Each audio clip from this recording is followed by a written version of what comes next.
derita penghiburan diberikan Tuhan padaku. Tiap hari aku dibimbingnya, tiap jam dihibur hatiku, dan sesuai dengan hikmat Tuhan ku diberikan apa yang perlu.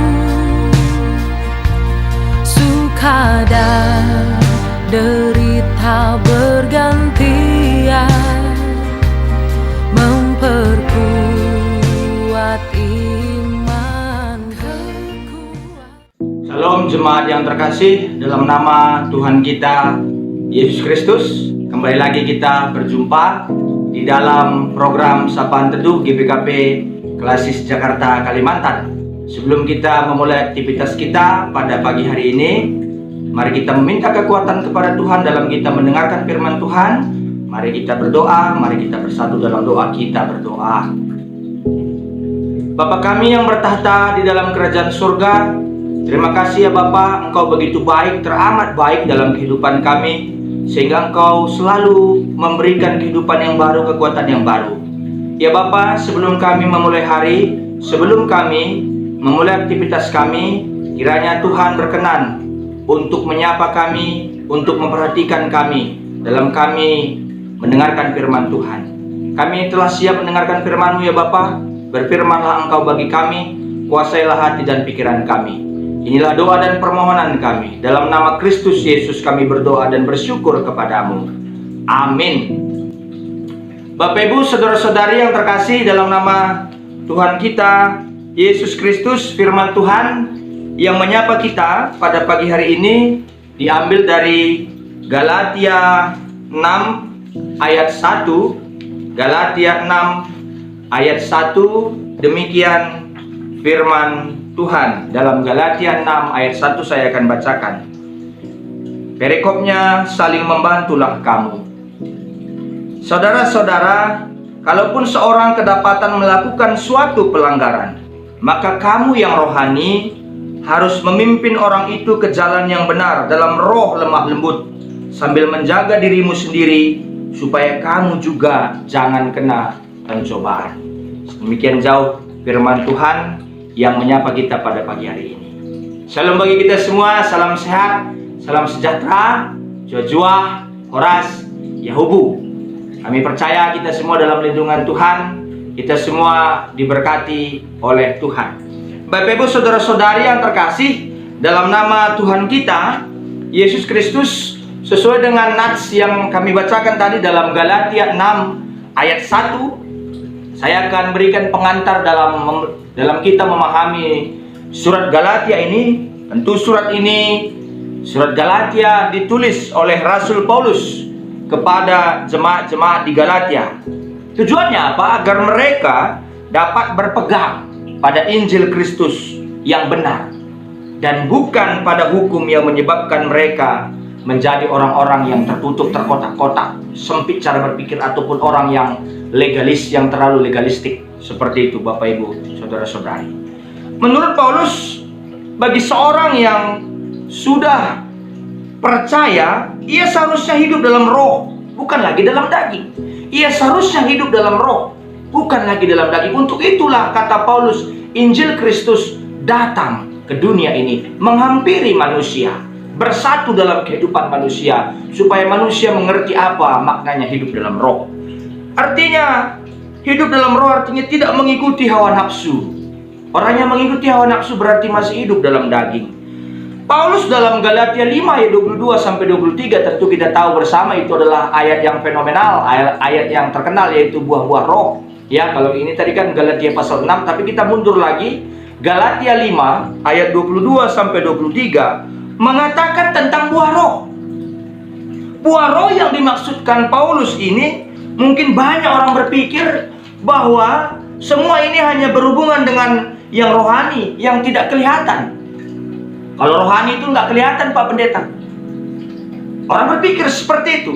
Tapi Paulus dalam pasal 6 yang menjadi sapaan firman kepada kita pada pagi hari ini, saudara-saudari yang terkasih, langsung memperlihatkan bagaimana orang yang hidup sesuai roh. Dalam Galatia 6, khususnya dalam ayat 1 yang kita baca pada pagi hari ini. Orang yang hidup sesuai roh bukan orang yang menekankan hal yang bersifat psikologi atau rohani saja. Bukan orang yang menekankan yang bersifat psikologi atau rohani saja, tapi langsung pada kehidupan sehari-hari berdampak. Itu maksudnya langsung dalam kehidupan nyata sehari-hari, yaitu masalah hubungan antar manusia yang kita baca tadi dari ayat 1. Sebenarnya bisa dibaca sampai ayat 5, dan kita bisa baca ayat 6 sampai 11 juga dalam penggunaan uang. Tentu itu hal-hal yang sangat sensitif dalam kehidupan manusia. Itu harus dijaga.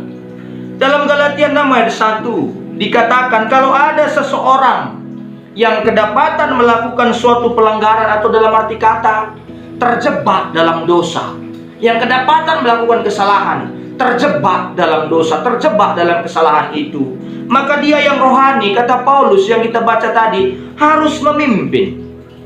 Harus memimpin. Kata memimpin di sini adalah merestorasi. Merestorasi artinya memulihkan. Kata memimpin di sini adalah dalam terjemahan aslinya merestorasi, memulihkan. Selain kita merestorasi, selain kita memulihkan, dikatakan di sini kita juga harus menjaga diri, berjaga-jaga supaya jangan jatuh dalam pencobaan.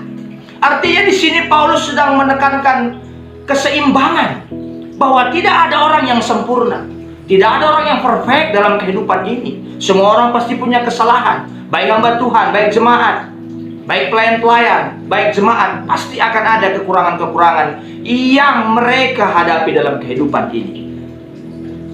Artinya ketika ada teman kita, teman sepersekutuan yang mengalami terjebak dalam dosa ataupun punya kesalahan, punya kekurangan, terjebak dalam pelanggaran itu, maka kita, dikatakan Paulus di sini, dia yang rohani harus memimpin. Memimpin itu artinya memulihkan, merestorasi, ya. Tidak ada yang sempurna dalam hidup ini.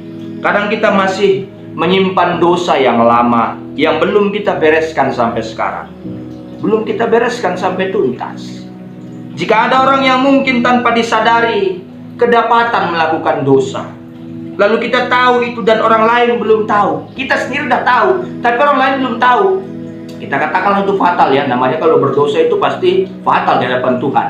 Pelanggaran yang tidak mengenakan di hadapan Tuhan seperti itu. Apakah kita biarkan saja? Mungkin biasanya kita biarkan saja. Mungkin biasanya kita biarkan saja, atau tidak mau ikut campur. Kita diam, nggak mau ambil pusing. Atau bisa saja kita sebarkan, atau kita gosipkan. Tapi jemaat yang dikasih oleh Tuhan, mari kita perhatikan sapaan teduh ini. Tapi kata Paulus bukan didiamkan atau dibicarakan kemana-mana, bukan disebarkan atau didiamkan.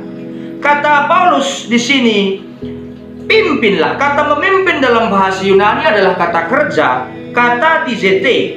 Ini istilah medis yang dipakai dalam bahasa Yunani sekuler. Kata tizete, istilah medis yang dipakai dalam bahasa ataupun budaya Yunani sekuler. Ketika ada orang yang tulangnya hancur berkeping-keping, itu dilekatkan kembali.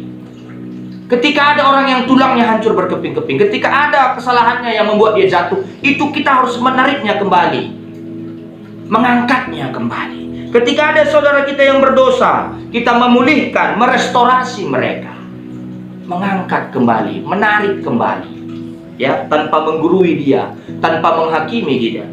Kita seharusnya memulihkan, bukan mendiamkan atau menyebarkannya. Mereka yang merestorasi atau yang memulihkan haruslah seorang yang rohani.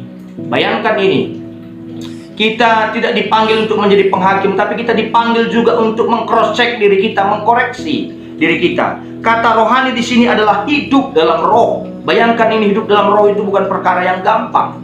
Jika kita mengatakan diri kita orang yang rohani dan bukan yang bersifat daging, maka jalannya untuk menguji kerohanian kita adalah memulihkan mereka, merestorasi mereka yang berdosa.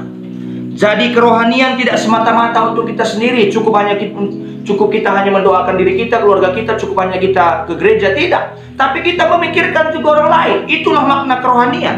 Karena kita adalah tubuh Kristus. Ketika ada tubuh Kristus yang terluka, kita juga ikut terluka.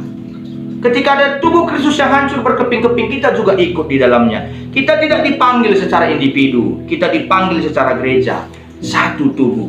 Tuhan Yesus mati bukan untuk satu orang, tapi untuk semua orang, saudara-saudari yang terkasih. Jika dalam tubuh Kristus ada yang rusak, maka harus diperbaiki sampai baik kembali. Kalau konsep bergereja semacam ini tidak kita miliki, maka tidak heran banyak gosip.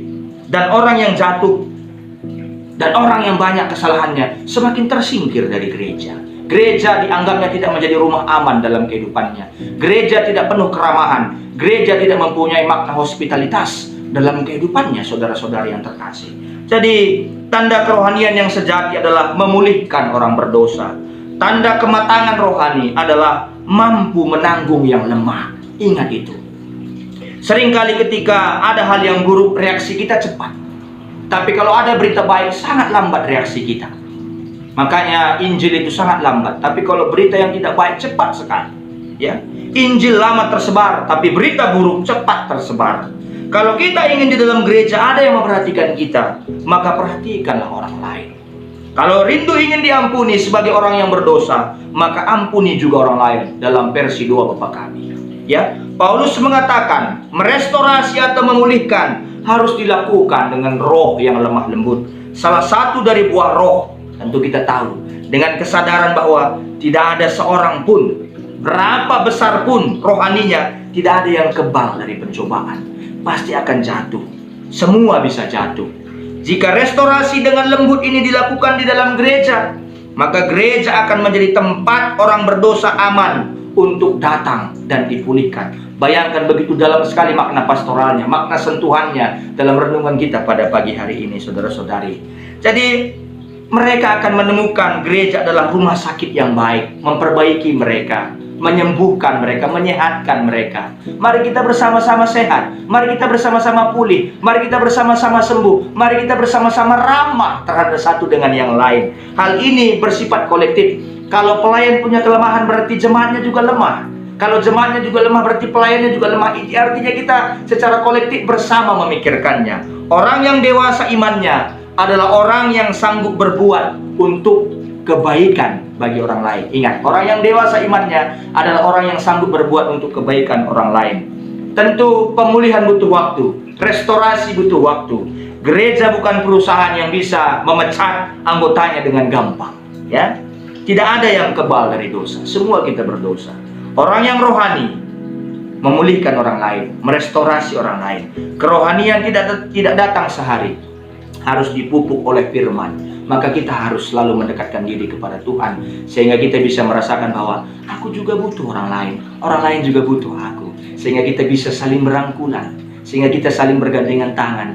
Kita tidak menyombongkan diri, karena dalam renungan kali ini dosa yang paling mengerikan sekali adalah dosa kesombongan rohani. Tapi ketika hidup kita tertuju untuk memuliakan nama Tuhan, maka Tuhan akan menggerakkan kita dalam melakukan yang baik. Diberkati firman-Nya. Mari kita bersatu di dalam doa, kita berdoa. Terima kasih Tuhan, Engkau telah menyapa kami pada pagi hari ini. Luar biasa firman-Mu menyentuh kami, merasuk dalam kehidupan kami, masuk dalam sanubari kami. Terima kasih Bapa, kiranya kami boleh saling memperhatikan, boleh saling mendukung, bertolong-tolong menanggung beban, bahwa kami sama-sama orang berdosa, bahwa kami sama-sama orang lemah, sama-sama orang yang tidak sempurna. Maka kami harus saling menyempurnakan, saling mendukung di dalam kehidupan kami. Bapa di sorga, kami juga berdoa buat seluruh jemaat GBK Kerumbun Cilengsi. Tuhan berkati, Tuhan menuntun, Tuhan kuatkan mereka, supaya melalui sapaan firman pada pagi hari ini, mereka merenungkan, mereka mendapatkan pengajaran bahwa mereka harus saling mendukung, saling membantu, saling mensupport. Berpikir kolektif, bahwa ketika ada satu yang lemah, berarti itu kelemahan yang lain juga. Mereka harus bahu-membahu untuk menegakkan Injil Kristus.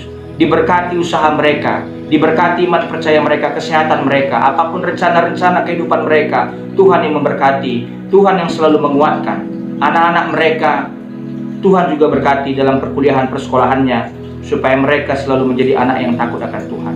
Kami berdoa secara khusus kepada keluarga Pendeta Sri Pinta Bro Ginting, satu keluarga. Tuhan berkati dalam pelayanannya supaya kuat, supaya tetap luar biasa melayani Tuhan dengan baik di jemaat GBKP Rumbun Cilengsi. Naras juga dan anak-anak Tuhan juga berkati supaya boleh mendampingi pendeta kami juga dengan baik. Kami juga berdoa buat pertua diaken. Tuhan berkati supaya mereka boleh selalu rendah hati, tetap semangat untuk belajar, tetap semangat untuk memberikan pelayanan terbaik bagi jemaat-jemaat Tuhan di GBKP Rumbun Cilengsi. Berkatilah rezeki, kesehatan, dan iman percaya hamba Tuhan yang melayani di GBKP Rumbun Cilengsi. Terima kasih Bapa, Engkau telah menyapa kami dalam firman Tuhan pada pagi hari ini. Tuhan berkati supaya kami tidak hanya mendengarkannya, tapi boleh memakaikannya dalam setiap langkah kehidupan kami. Inilah doa dan permohonan kami. Dalam nama Kristus Yesus kami berdoa dan bersyukur kepadamu. Amin.